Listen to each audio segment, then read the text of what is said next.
I've been a forest ranger for 11 years. I've faced bears, blizzards, and wildfires. But nothing prepared me for what I saw in the Montana woods that October night. And to this day, I still can't explain it. Nobody warns you about the silence. Not the peaceful kind, the kind that wraps around you like a cold hand. The kind where every bird stops singing, every insect goes quiet, and the forest holds its breath as if it knows something you don't. I've worked as a forest ranger for 11 years. I've seen things out there that no training manual ever prepared me for. And this story, this one right here, is the reason I still sleep with the lights on. It was late October, deep in the National Forest of northern Montana. My partner, Dale, and I had been assigned to investigate a series of reports from a logging crew working about 40 miles from the nearest town.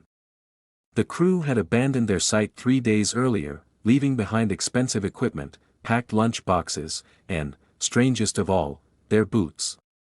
7 pairs of work boots, lined up perfectly outside the crew trailer like someone had arranged them on purpose. We drove out on a Tuesday morning. The sky was heavy and gray, the kind of sky that feels like a ceiling pressing down on you. The road into the forest was narrow and unpaved, swallowed on both sides by dense pine trees that blocked out what little light the clouds allowed. Dale tried to make small talk for the first 20 minutes. After that, even he went quiet. Something about that drive made conversation feel wrong, like speaking too loudly in a church, or laughing at a funeral. The forest didn't want noise. And somehow, without saying it, we both knew that. When we reached the logging site, the first thing I noticed was the smell, something faintly sweet and wrong, like fruit left too long in a warm room. Dale noticed it too. He looked at me but didn't say anything. The site was eerily intact. Coffee mug still sitting on the fold-out table inside the trailer. A deck of cards mid-game. Someone had been cooking beans on the camp stove, the pot was still there, the food long since dried and crusted. These men had left in the middle of living their lives. There was even a paperback novel left open and face down on a cot, like its reader had just stepped outside for a moment and simply never came back. I picked it up without thinking. A horror novel. I set it back down immediately. Outside, the logging equipment sat untouched. A chainsaw resting against a stump. A full fuel canister beside it. These were working men, men who knew the value of their tools. You don't leave a chainsaw behind. You don't leave your fuel. And you absolutely do not leave your boots. Anyone who has spent real time in deep wilderness knows that your boots are your lifeline. Without them, you don't walk out of a forest like this. You crawl. So whatever made these 7 men run, it made them run so fast, so desperately, that they didn't even stop to put their shoes on. That thought sat in my chest like a stone the entire time we were there. We started our sweep of the perimeter, documenting everything. That's when Dale grabbed my arm. "Jake," he said quietly. "Look at the trees." I looked. At first, I didn't see it. Then my eyes adjusted and my stomach dropped. The bark on every tree surrounding the camp had been carved into. Not randomly, in a deliberate, repeating pattern. Long vertical lines with a short diagonal slash through each one, running up the trunk as high as 8 feet off the ground. It covered dozens of trees, a perfect circle around the entire campsite. Whatever had done this had been methodical, patient, and tall. I photographed every single tree. My hands weren't shaking, I told myself that. But when I look back at those photos now, every single frame is slightly blurred. Dale later admitted he'd felt like something was watching us the entire time we moved around the perimeter. He didn't say anything in the moment because he didn't want to panic me. I didn't say anything because I felt it too, that heavy, invisible pressure of being observed. Like standing in a spotlight you can't see.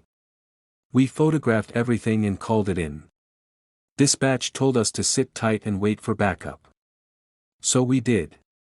We sat in the truck, engine running, watching the tree lean as the afternoon light started to thin. That's when the knocking started. 3 slow knocks on the roof of the truck. Then silence. Then 3 more. Dale and I looked at each other. There were no branches above us. The wind was completely still. I rolled down my window just slightly and listened. Nothing. Just that awful, pressing silence again. Then, very faintly, so faint I almost convinced myself I'd imagined it, I heard breathing. Long, slow, and deep. Like something enormous, standing just out of sight, patiently waiting. I rolled the window back up. Then, maybe 30 feet into the tree lean, something moved. I want to be careful here because I know how this sounds. I'm not a dramatic person. I'm a trained observer. What I saw was tall. Far too tall to be a man, but moving like one, slow, deliberate, upright. It passed between 2 trees and then it simply stopped. It stood there. And even though I couldn't make out a face in the shadows, I had the absolute, bone-deep certainty that it was looking directly at us. Not at the truck. Not at the campsite. At me. I told Dale to drive. He was already reaching for the gear shift. We left without backup. I filed a full report when we returned. 2 weeks later, a separate team went back to complete the investigation.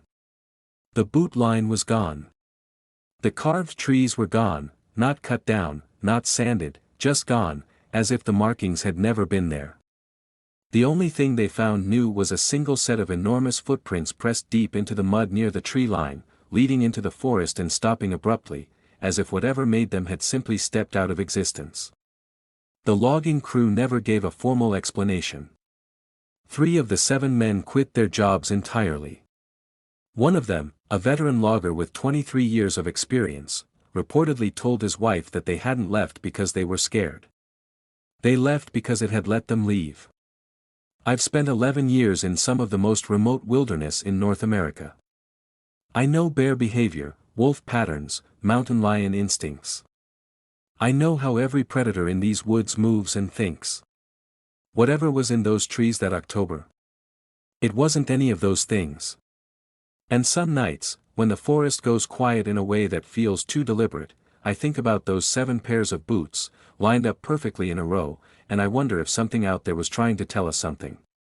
Or warn us. Stay safe out there. And if the forest ever goes completely silent around you, don't wait to find out why.